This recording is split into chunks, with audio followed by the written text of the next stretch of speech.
So now I call on stage the moderator of the next session, Dr. KHANVEL, to please come on the dais. And I also call on stage the next speaker, our very own Dr. Manoj, Rajani, the consultant neurologist. Big round of applause for Dr. Manoj Rajani. He's been supporting his hospital, WINS Neurological Hospital, has been supporting all our past events, including the current one. Thank you, sir. The interesting. Hello friends, I am Dr. Manoj Rajani. I am a consultant neurologist. I have been practicing in Western suburbs for last more than 20 years. 4 years back, I established WINS Hospital, the first hospital for dedicated neurosurgical and neuromedical disorders treatment.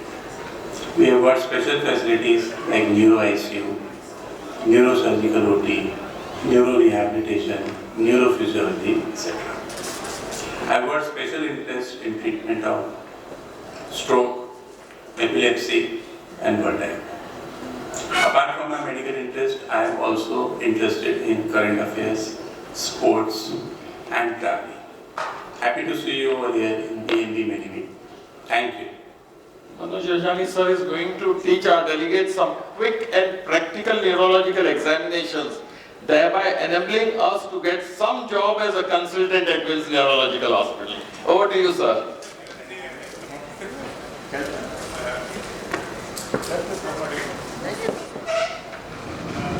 morning, everybody. I hope you have been enjoying this. Sir, mic. I am quite near. I hope all of you are enjoying the show which has been put up by Rajesh and his team. I am enjoying it a lot.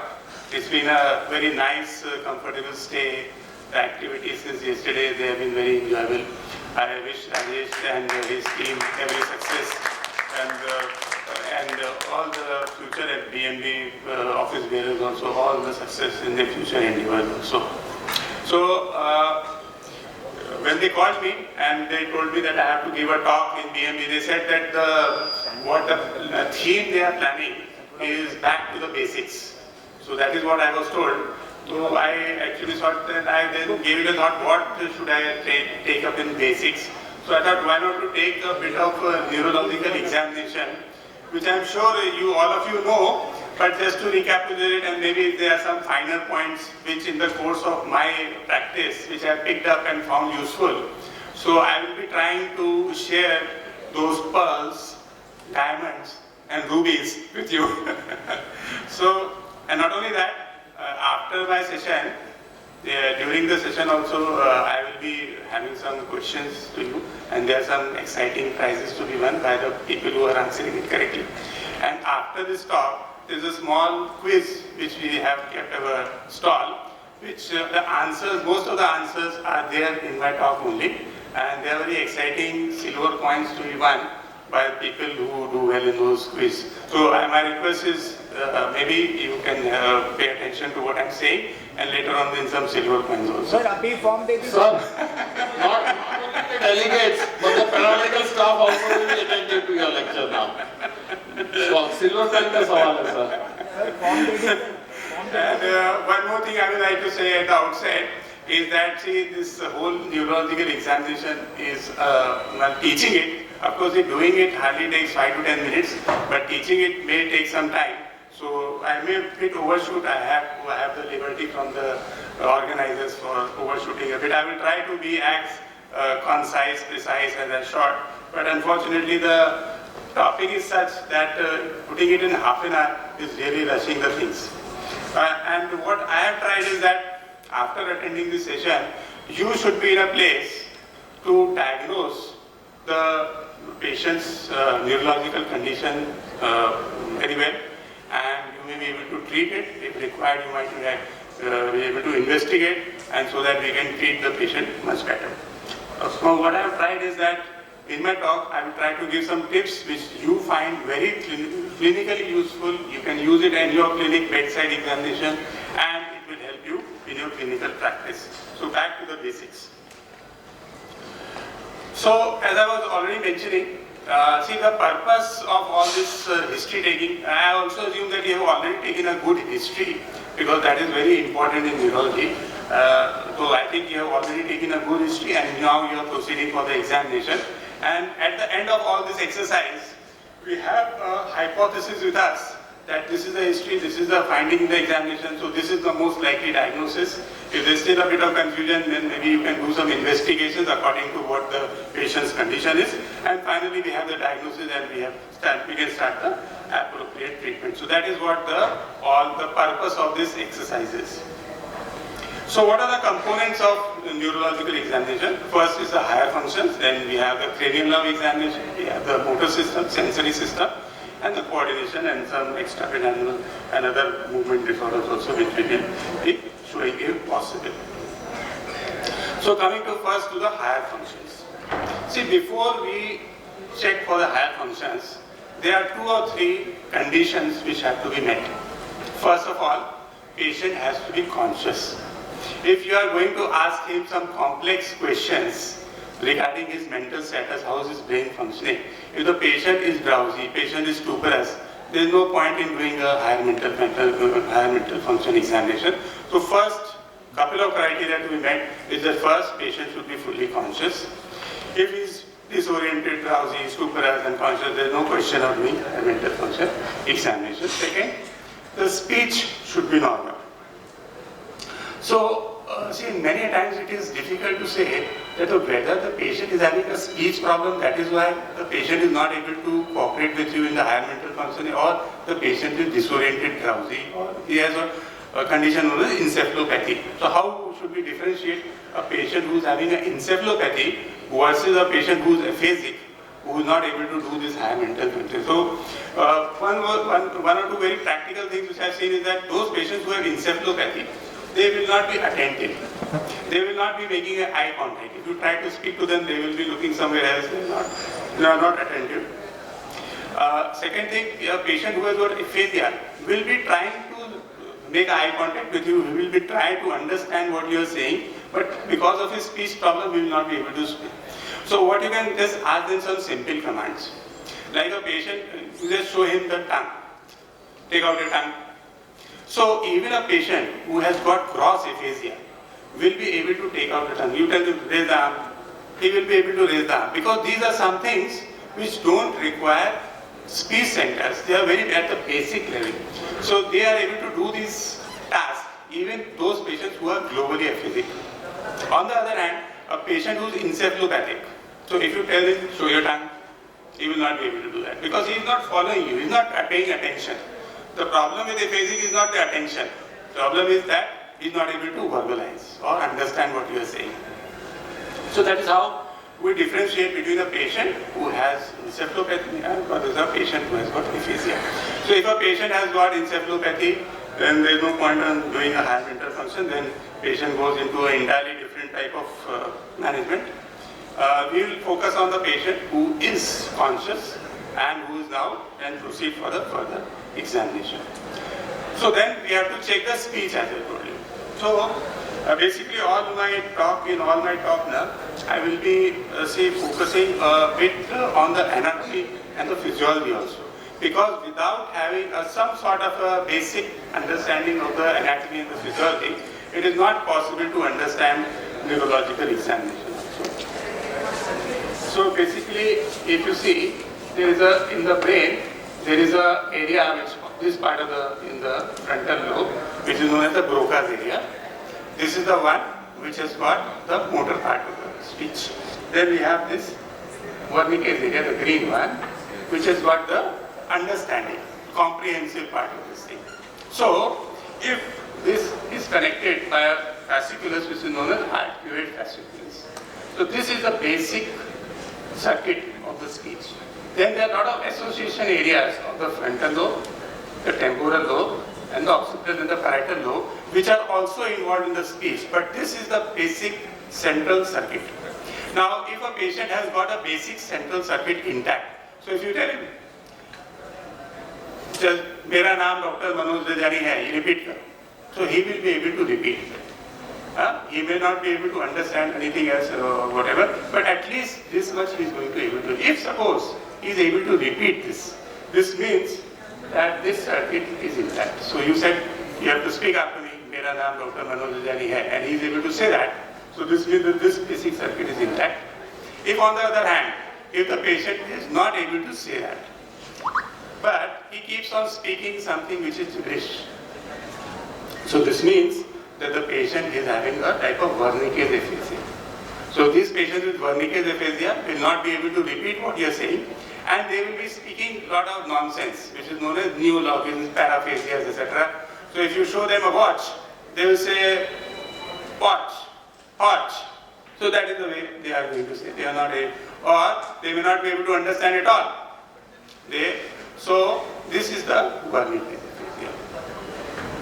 If on the other hand, patient has got a transcortical aphasia, so the patient is able to repeat these things, but they will not be able to properly communicate. Suppose in motor aphasia, what will happen is that the content of the speech will be normal, but they will not be able to speak the words properly. The sentence output will not be proper. Suppose instead of saying, "Mera naam Dr. Manoj, mera Dr. Rajani," so this is the motor part. The motor part is affected, so they will not be able to bring out the sentences properly. If the main Broca's area is gone, they will not be able to repeat it. If suppose this area is involved, this is known as the association areas, then they will be able to repeat the sentence, but they will not be able to say it in a very fluent manner. Or other parts of the speech will be affected. The content of the speech, they will not be able to produce all the words. If on the other hand, transcortical sensory aphasia is present, then the patient will have difficulty in understanding all the difficult, say like synonyms, the adjectives of the speech, but they will be able to repeat. So that is how you differentiate between a central aphasia, the one which is involving the central circuit, and the transcortical ones. So if a patient is having a speech deficit, then again you cannot do the higher mental function examination. So this patient is labeled as aphasic. Many times those patients who especially have Wernicke's aphasia, they start speaking very gibberish, neologisms and those paraphasic, and they land up with psychiatrists because the way they start behaving, they are not able to make you understand what they are saying, and you are not able to understand what they are saying. So there is a two-way communication gap because the center for the comprehension is gone. So many times these patients with aphasia actually land up. Just 3-4 days back only, my psychiatrist referred me one patient. That sir, ये कुछ गड़बड़ लग रहा है, ये आपका लगता है. So basically they had landed up with a psychiatrist. So you have to keep in mind. So whenever you see the patient, you check his speech also, and if there is a problem, then basically patient is having aphasia rather than aphasia. Now coming to the higher mental functions. See, as we do this examination of the reflexes, sensation, then we try to localize that where is the lesion. Same way, it is for higher mental function also. When we do the higher mental function testing, we want to see which lobe is intact, which lobe is affected. So there are some simple tests which you can do at your clinic very easily bedside, and they will tell you that all the lobes are working properly or is there any problem with one. So I'll just enumerate few of the very simple ones. Now see, the frontal lobe is involved in the attention, the judgment, and it is also involved in what we call registration. Because if you have attention, then only you can be able to register and later on form the memories.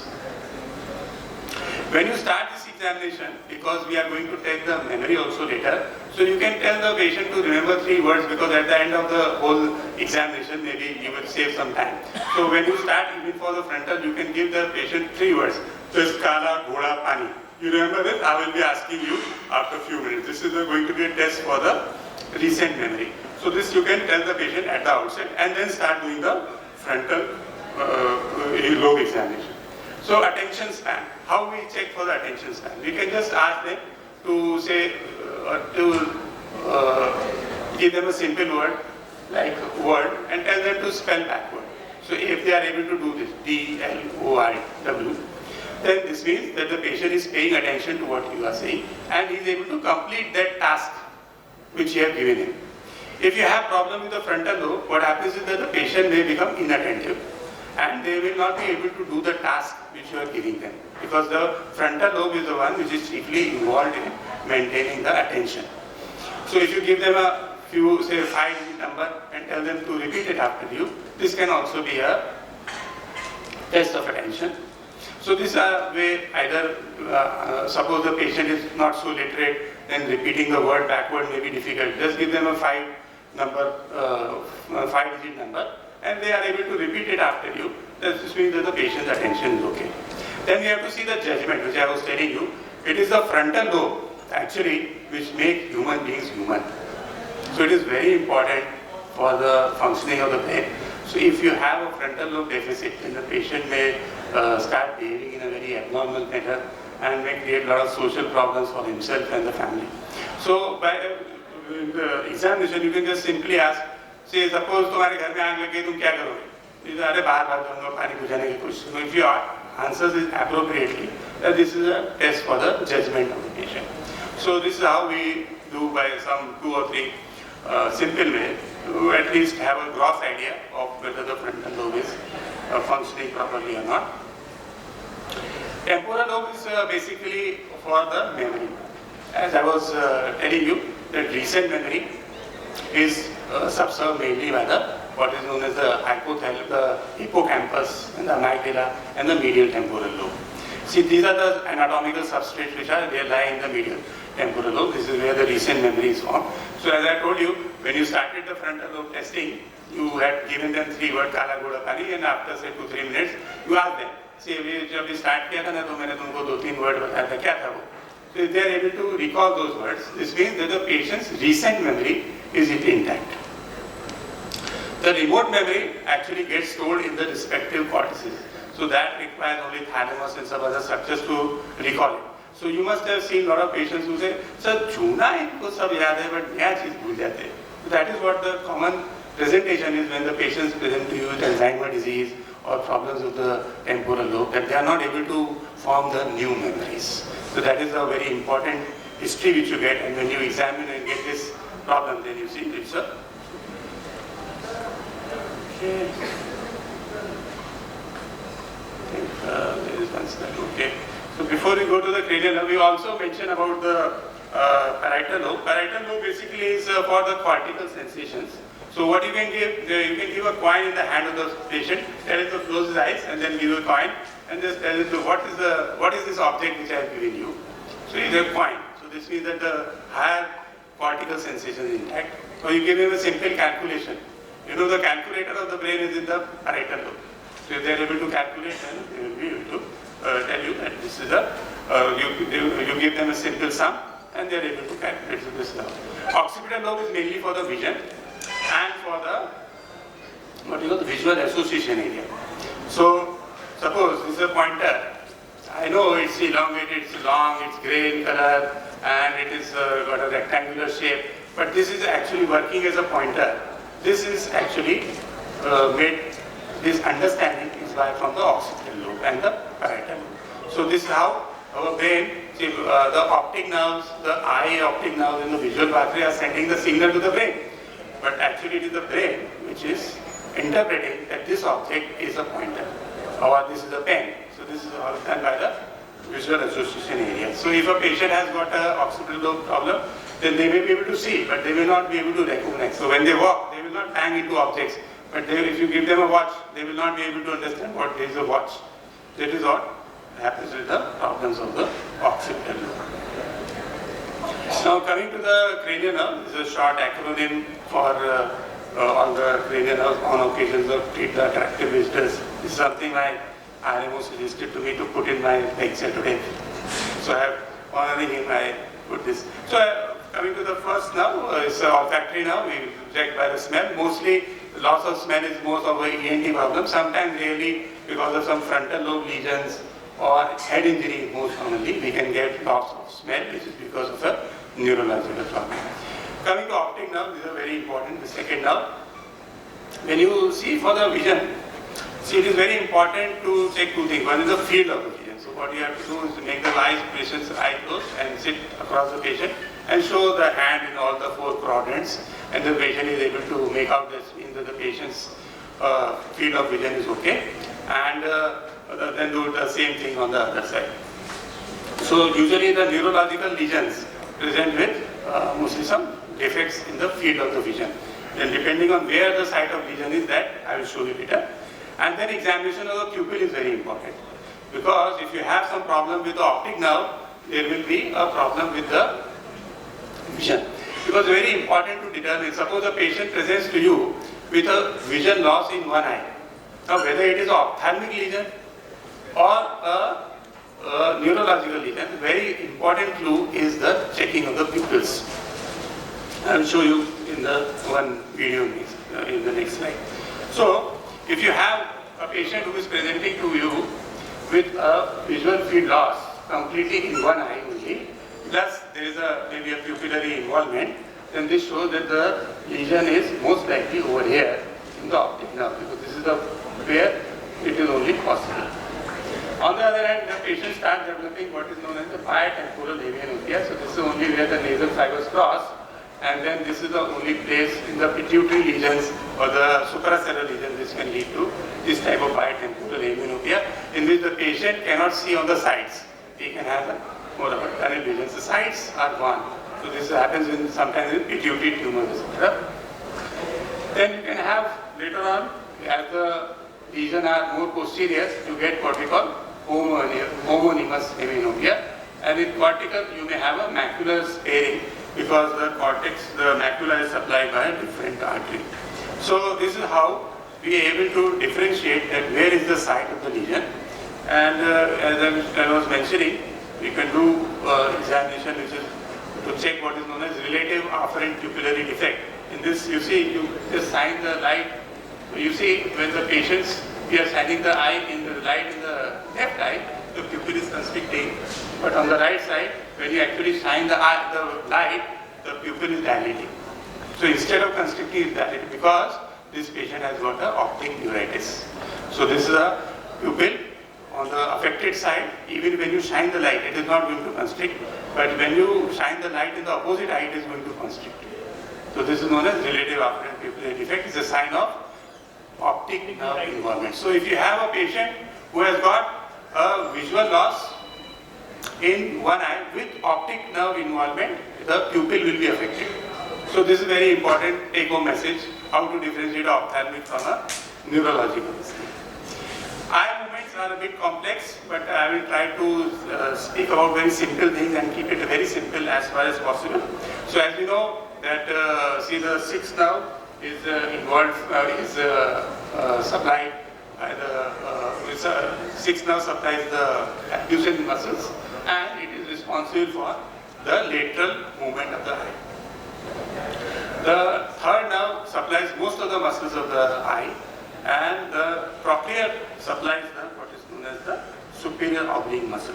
So when we see for these patients examination, the involvement of the cranial nerves gives us a very important and a good way to see what are the actions of the nerves. So if a patient who has got a third nerve palsy presents to us, it will show us what the third nerve was doing, which in this patient is not being done.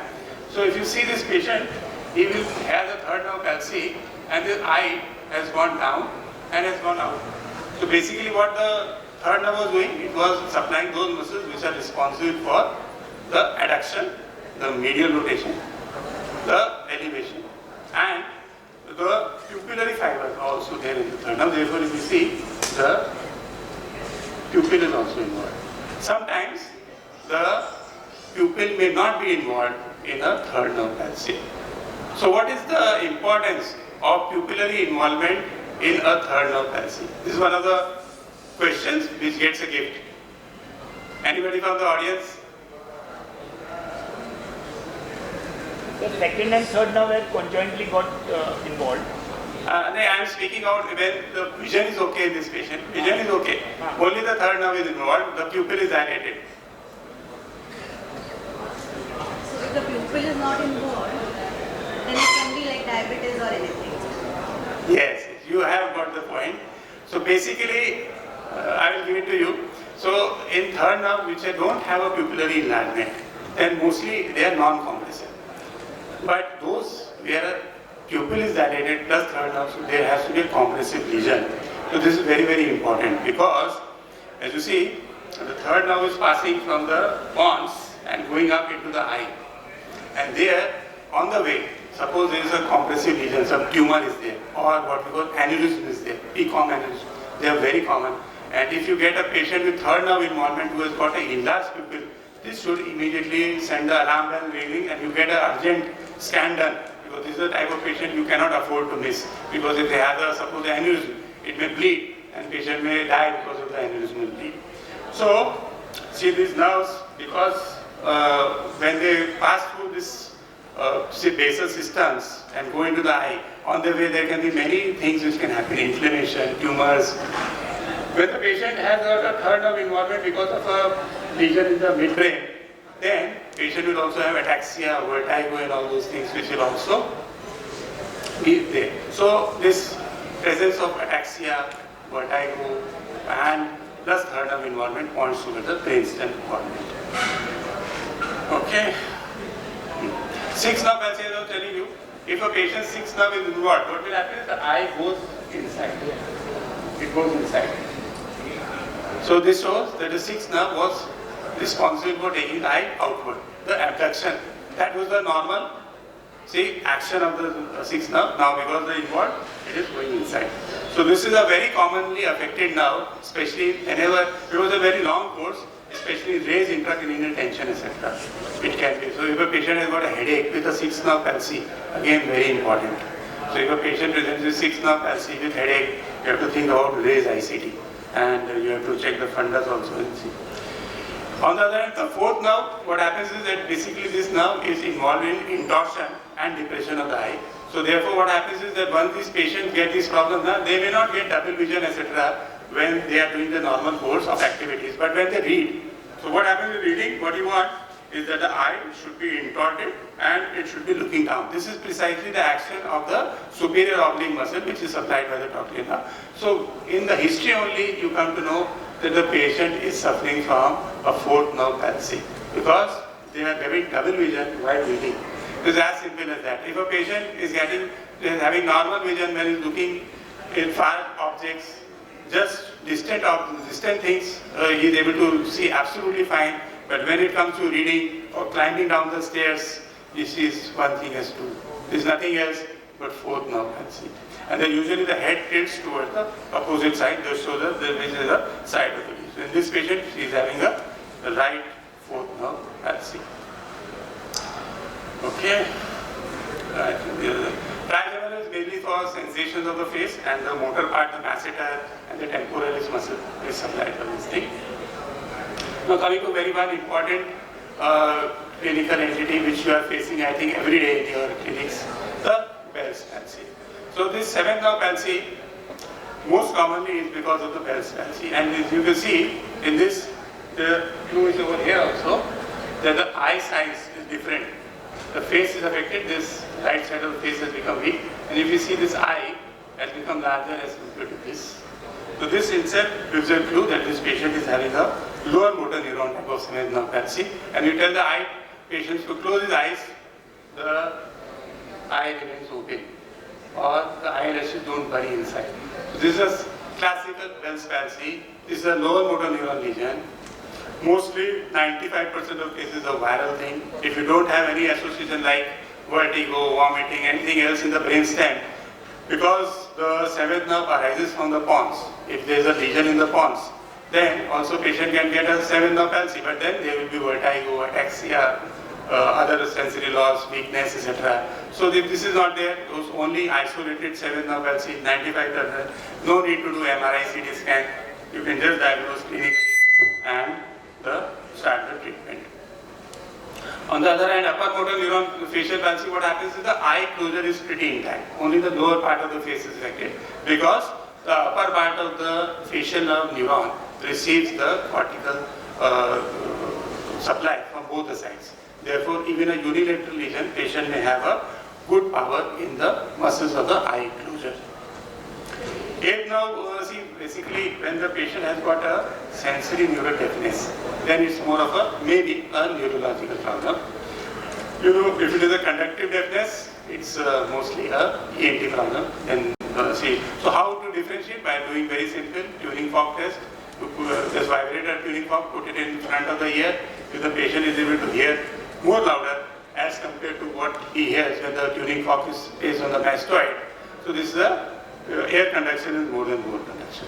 Suppose the air conduction, bone conduction both are reduced, it goes towards sensory neural deafness.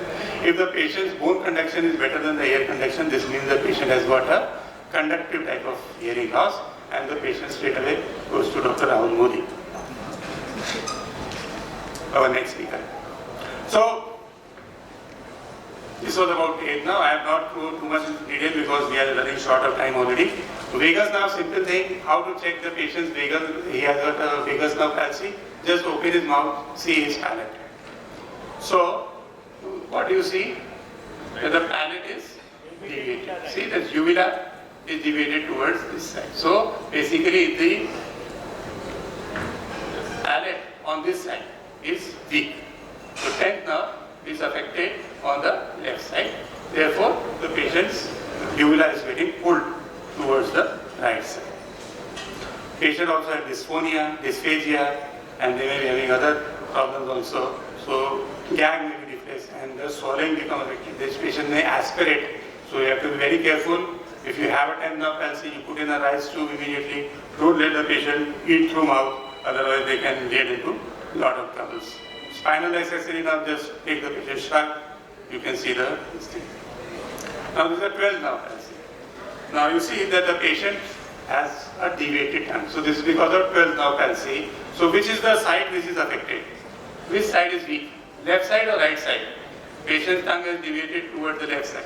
The right side, sir. Which is weak? Right side. Right is weak. And see, there are two options only. Now, the next one will be right one. The left one which is weak. Because you see, one of the things is that the atrophy. See, this part of the tongue has become atrophic. See, this is the normal nutrition of the tongue. Here it is atrophic. So, one of the things is that, so what has happened is that this tongue has become atrophic. Second thing, the tongue now, the normal tongue pushes the tongue towards the opposite side. The two halves of the tongue, they keep on pushing on the other side. So the right side is able to push towards the left. In normal course, what happens is left is also pushing towards the right. So both of them are actually acting together, so the tongue comes out straight. But when you have weakness on one side, the tongue will deviate towards the weak side. Because the opposite one is active, the weak one is not able to counteract that. So, and the other two is the atrophy. So I think Ashay will get the prize for this. So, this is how 12th nerve palsy is there. All these cranial nerves, see, you have to, when you see a patient with cranial nerve palsy, you have to ask for associated symptoms. Is there any vertigo, ataxia? Because see, all these cranial nerves are coming from the brainstem. So if there is something like ataxia, vertigo, sensory loss, hemiplegia, then this shows the patient's brainstem is involved. If it is not, then it is in the course of the base of the brain coming towards their innervation. That is where during the course of the cranial nerve, the lesion may lie. So accordingly, you have to see, you have to do the local examination, examining lymph node, etc., which you can palpate. And then, of course, required you do a CT scan and MRI to find out is there any. I think I'm running short of time, but I will just try to quickly finish off the motor system at least. So when you start the motor system examination, first of all, you have to see that how's the nutrition, tone, power, and deep and reflexes. See, when we, as I was telling you, when we do all this examination, we have to see, ultimately reach to a diagnosis. And when we do the examination, we try to find the patterns in which the weakness is there. Because see, it may not only, see, it is not no fun in just remembering every muscle and every nerve, etc. What you have to see is the broad picture. You have to see how the pattern of the weakness is there. So, there are some clues which may help you. One is that if there is atrophy. So atrophy, now you see whether this atrophy is in a muscle which is supplied by a particular nerve, or it is a more generalized atrophy. Is there any associated sensory loss present with this? If there is sensory loss present with atrophy, it is better for the patient. Because you know, there is one more very dangerous entity in which there may be atrophy but no sensory loss. What is that? Motor neuron disease. If motor neuron disease is there, unfortunately we don't have a good treatment. So if a patient has got atrophy with a sensory loss, it's good for the patient. And you have to see that what is the pattern, again, whether it is fitting into nerve pattern, it is fitting into a radicular pattern, it is fitting into a spinal cord, it is fitting into a, like a syringomyelia also can lead to atrophy, but then there is sensory loss associated with it. So we have to see, in this picture I have shown a patient having a, what we call claw hand because of a atrophy of the involvement of the ulnar nerve. On the other hand, we have a muscle hypertrophy. Now this muscle hypertrophy can occur in very few disorders. One of the important disorder which I have shown in this is which one? Duchenne. Who said Duchenne? I said, you haven't.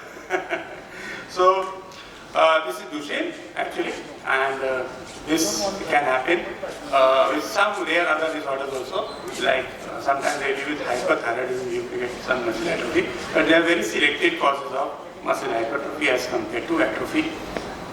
Then we see the tone, the clasp knife, the lead pipe, fog weaning, all of these are, if there is increase in tone, then it points towards something which is either upper motor neuron or extrapyramidal. So, and the decreased tone points towards the lower motor neuron. Normal tone is neutral.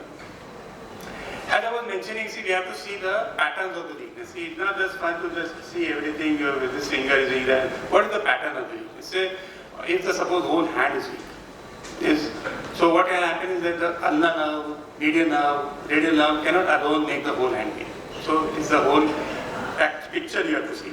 One important thing with the corticospinal lesion is that patients are not able to do the fine movements. When you see the check the power, they will be fairly okay. If you tell them to hold your fingers tight, etc., they will be fairly okay. But when it comes to finer movements like writing, buttoning, unbuttoning, maybe breaking a chapati, so these are the things which may first tell you. And see, when they tell you, when you do the examination, you may not be able to find anything at all. But don't ignore the patient's complaint. They know about their body much more as compared to what we know. So never ignore the history. And when they come to you, you may not be able to see anything grossly abnormal, but still the patient may be having a big, maybe a swell or something with lurking behind the curtain. So we have to be very careful. Distal weakness is more pointing to the palatal symmetrical toward peripheral nerves. You may get something like this, and this patient just discharged 2 days back.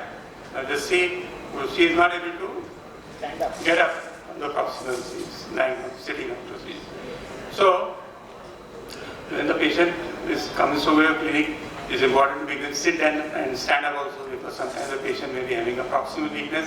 And if you have a proximal weakness, there are again very few causes like muscle disorders, some rare myopathies, or some disorders like GB syndrome, demagnetic weaknesses, which can lead to proximal weakness. So this lady is able to walk fairly okay with some support, but she's not able to get up at all. So this is a proximal weakness. Corticospinal tract will not be affected. No, corticospinal tract will not lead to proximal weakness usually. Sometimes rarely you have something, suppose you have a watershed infarct in the NCA or ICA or MCA territory, you may get some proximal sometimes, but the history is very apparent. It is usually unilateral, so you can make out. There are some videos, but I think I am running short of time. So again, this is showing pronator drift, which again, see, as I was mentioning, temporal infarct. This is not so pronator drift, as I was mentioning, that see, you have to see the groups of the muscles which are involved. See, so when you examine, suppose there are large group of muscles involved, then this cannot be usually lower motor neurons. This is a very classical sign of stroke, etc. Deep tendon reflexes, I think a lot of examiners have failed a lot of students, all these things and all these things. But see, it's very simple. You just have to make the patient relax. These deep tendon reflexes are very easy to elicit. Only thing, you should be relaxed and patient should be relaxed. And you have the confidence that you will be able to do it. And see, just a video. So just, you can do it in many positions. Our doctor will say, make the patient sit, and doing it, getting very nice with these reflexes. You can make the patient lie down. Important thing is to relax that muscle and relax that patient. Most common cause why we are not able to get the reflexes because the patient is not relaxed and the examiner is not relaxed. Nimesh Mehta is also making me tense. Just 2 minutes, huh? Babinski sign again, very important sign. See, you can see, you can just make the patient lie down, stroke this thing. If it is going up, it is a very important corticospinal sign. I think older examiners used to get a lot of emphasis, and those people who are not able to do this Babinski sign properly were, as you know, what used to happen. So, this is in brief about how to differentiate a UMN and a lemon lesion. And I think this table summarizes that. I have already mentioned that there will be spasticity in upper motor and flaccid. The deep tendon reflexes will be hyper, muscle tone will be increased in this thing. Disuse atrophy may be there, but wasting atrophy is there in lower motor neuron. And the fasciculation is present and it goes in favor of a lower motor neuron lesion. Dinesh, do I have more time? Or should I stop? 1 minute? So then I'll just briefly touch on the sensory system also.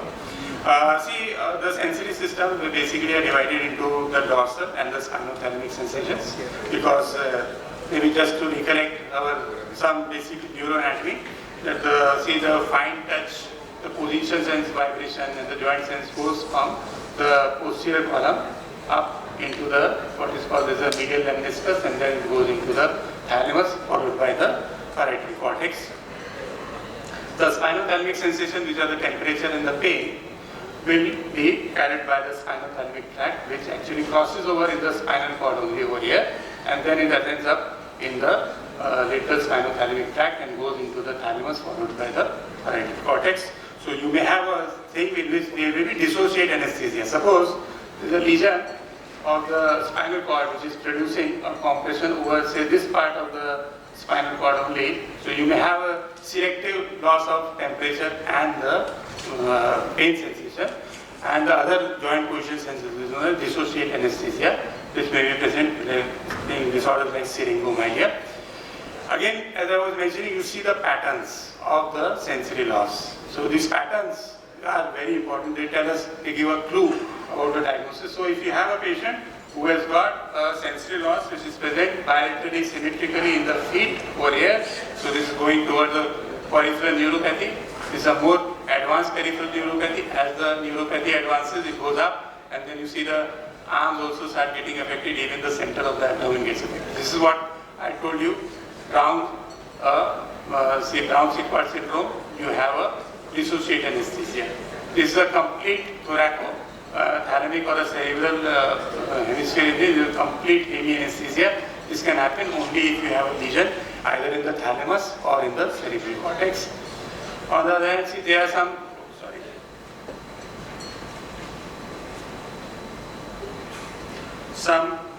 vestibular patterns which will tell you this is like a peripheral sensory loss. This is a carpal tunnel syndrome. The ulnar nerve, its involvement is, as you know, this is a C8 radical, C6 radiculopathy which is shown here.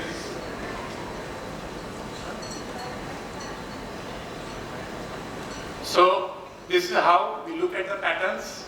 If the patient is having a distribution in a particular nerve distribution, radicular distribution, this is a peripheral type of involvement. If there is a pattern which fits into central, then we have to do the appropriate imaging. If it is a peripheral disorder, then we have to go for a nerve conduction study, EMG, if there is a need for diagnostic confusion. So I think I have already overshot. I thank the organizers for being patient with me, but I am also helpless because you can see how I have rushed the things, and it's very difficult to finish, and still there are some things which are left over, which I hope maybe we will be doing in some of our other scientific programs later in the course of the year.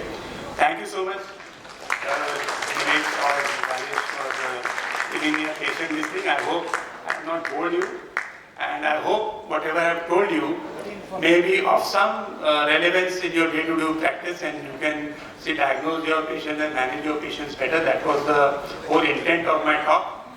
And after this talk is over, you can please come to Men's Hospital stall also and complete a quiz, and the 3 winners will get, as I have already mentioned. Thank you so much.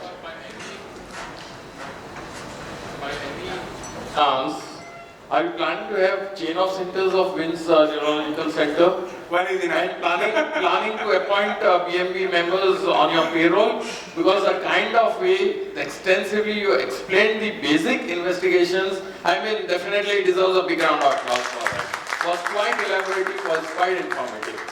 Thank you, sir, for that wonderful presentation. I would request our moderator, Dr. Kajal, to felicitate Dr. Manoj Rajani.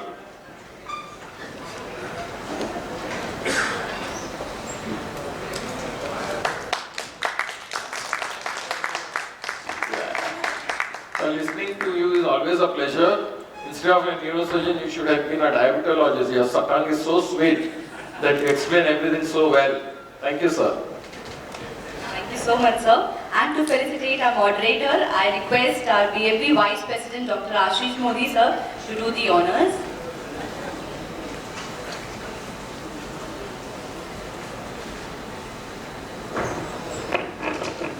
A big round of applause for our moderator also. And now I call on stage the moderator of our next session, Dr. Alpa Mehta, ma'am, please. Yeah, Tejal, before that, time for some surprise prizes. You all must be wondering, where does BMB get so many prizes? But yeah, it's your love, affection which makes us do something more for you. A special round of 3 prizes from Chamunda Investments. I would like to request someone from Chamunda Investments to come here. And they are going to give us 3 prizes. The 3 prizes are, the first prize will go to the senior most delegate sitting here. Who's the senior most delegate? By age. By age, who's the senior most? So age, you'll have to reveal your right age. 71, anyone above 71? 76. 76, anyone above 76? Anyone above 76? 76 close, sir, can you come here? Second prize from Chamunda Investment is to someone. Who's the youngest?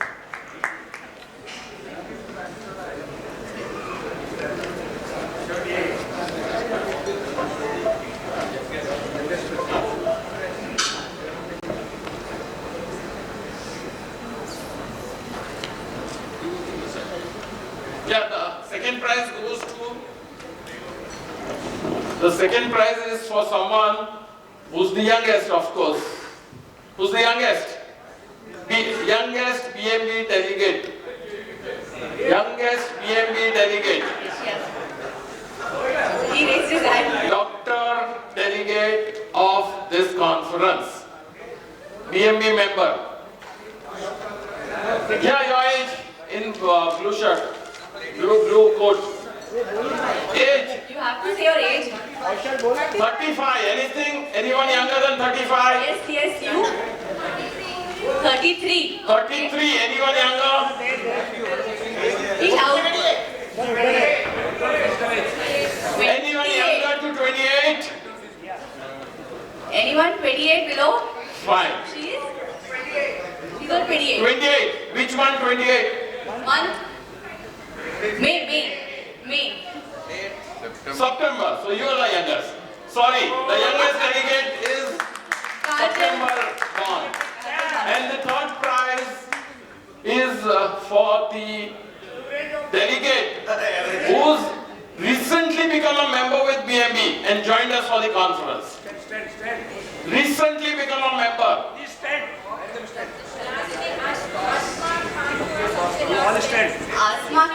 Asma Khan. Yeah, so she's the last one who became a member and registered simultaneously. That was just 3 days back. 2 days back. So definitely you deserve, all of these 3 people deserve a prize from Chamunda Investment. I would request Chamunda investment person. The gift to all 3 of you are from Chamunda Investments. Please give me your visiting cards. We will deliver at your clinic or at your home, whatever convenient for you. Since this was spontaneously planned, seeing our enthusiasm, they also became so excited that they want to give the prize to these 3 unique people. Big round of applause to them. Kindly collect their cards and hand over the gift to them. Thank you, sir. Thank you. Friends, there are many more bumper prizes. All the stall people are very well excited and ready to support us. We will take those prizes.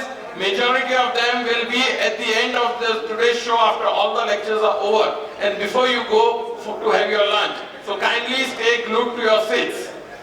Yes, for our next session, I would call our the next moderator, that is Dr. Radha Mehta ma'am, to please come on the dais. Yes, the one thing which is constant in a medico's life is the persistent presence of time crunch. There's often too many things to do and very few hours on the clock. And amidst this everyday craze, keeping up with the medical world's happening is almost a luxury we all can't afford. I mean, each one of you have definitely had to miss a few lunches and dinners, sometimes due to work, and many a times have to have sleepless nights or less nights. So my question right now in the question round is, which part of the brain is important for sleep? A very basic question. Please raise your hand, no prompting, please. Which part of the brain is responsible or important for brain? Very basic question. For sleep, yeah. Very simple question, I think. Which part of the brain is important for sleep? Yes, ma'am? Reticular activating system. Sorry? Reticular activating system. Sorry, ma'am. Kindly raise. Kindly Rise.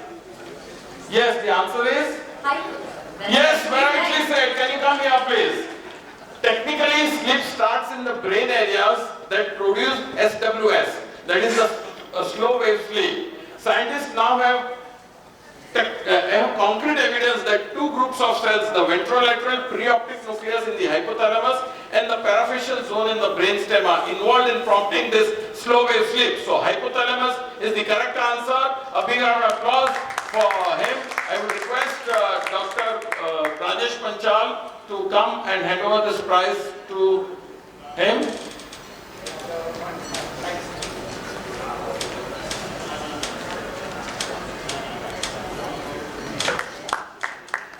Prizes for this round was sponsored by Microtech Unicam, courtesy Dr. Chaya Bangera. Thank you. Sir. Tagline. Mike.